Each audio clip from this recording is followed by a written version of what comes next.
then send down water from the clouds, so we give it to you to drink of, nor is it you who store it up.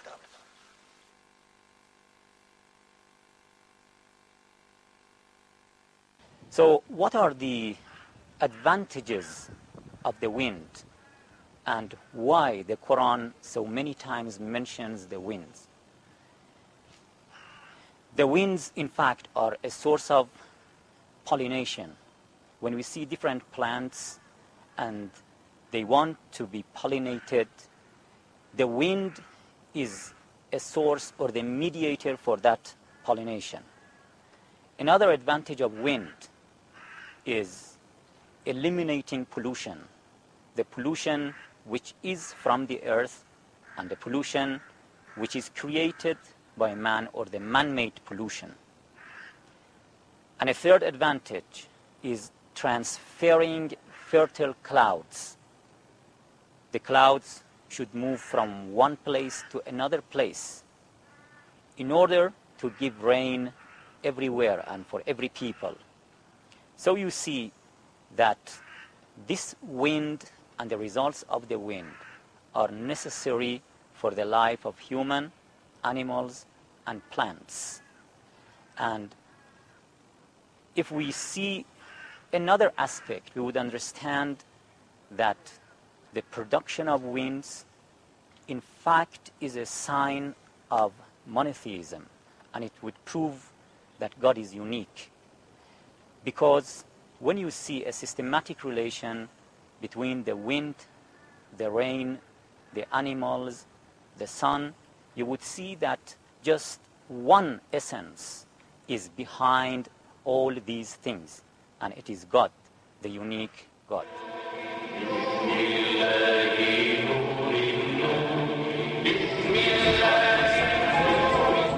said, and I simply prayed, oh God, if you exist, then just give me a sign.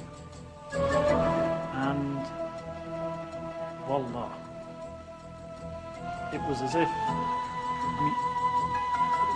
it's an extremely difficult thing to explain.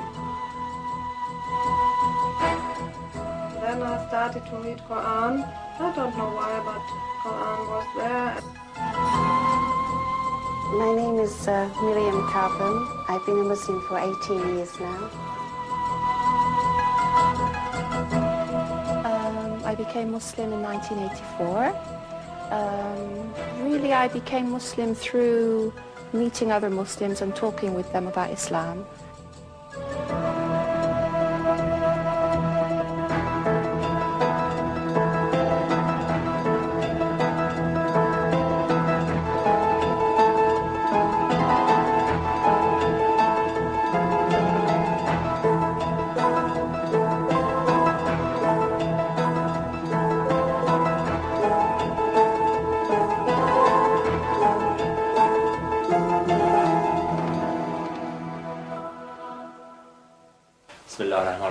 Introduce yourself to our viewers and also give us some background to your life in a way. My name is Kemal.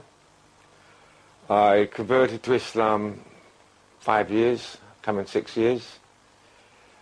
Before I converted to Islam, I was a Roman Catholic. I'm resident in the United Kingdom. I work as an environmental health officer. I'm married to a lady from Turkey. I have a young boy and 2 stepchildren. My brother also is on the verge of, shall we say, accepting Shahada. He is in fact married to a Turkish woman as well. And that's it. Hopefully when I retire from this country, a year or two's time, I should spend some time in Turkey, basically a few months, 3 months, 4 months over there. But that's how I first introduced. I first came into Islam completely by accident.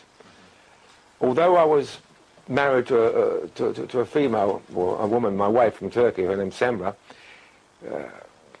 whilst I was with her, she encouraged me to Islam, but it went basically in one ear and out the other. And it was, so I was living in a society. I knew about Islam, I knew it was religion, but I didn't accept it. To me, it was the religion of Arabs, and to me, at that particular time, I didn't like anyone who wasn't English, basically. Until one night, I was right in the dumps. I'd been like that for several weeks, if not months. And I decided that I'm working in the office, I'm going to go for a walk. So where I normally go for a walk, just to walk and to peruse and to think of what rotten life that God, as Allah subhanahu wa ta'ala, has given me, I decided something made me turn left. And that particular night, I shall remember it as long as I live, and I shall remember it as if it was yesterday. It was drizzling with rain. I walked up Lancaster Road, wasn't going anywhere particularly, and then something dragged me to turn left.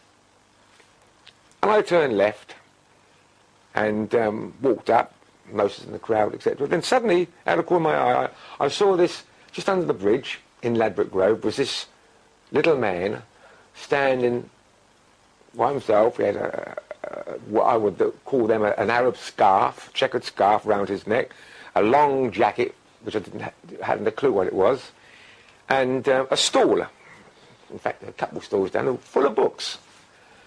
So, being curious, I went up there and I looked, and I noticed they were all about Islam. So as I said, coming from this background of understanding Islam from my wife, I decided to source some of these books, and these books I'd never seen before, written in English and other various languages, basically about Islam. So this guy came up to me and said, Salam alaikum, and I didn't know what he was talking about. And I said, Muslim? I said, no. I said, I'm just looking. I said, help yourself. He said, they're free. This is all dawah in the name of Islam, subhanahu wa ta'ala. And have what you like, take what you like, and read. So I wasn't interested in that. I wasn't interested in taking the books. And I noticed his accent. It was Irish. So I said to him, are you a Muslim then? He said, yes, alhamdulillah. I said, well, how can you be a Muslim? You're an Irishman. Isn't Muslims only for Arabs and other various Middle Eastern countries? He said, no, Muslims for everybody.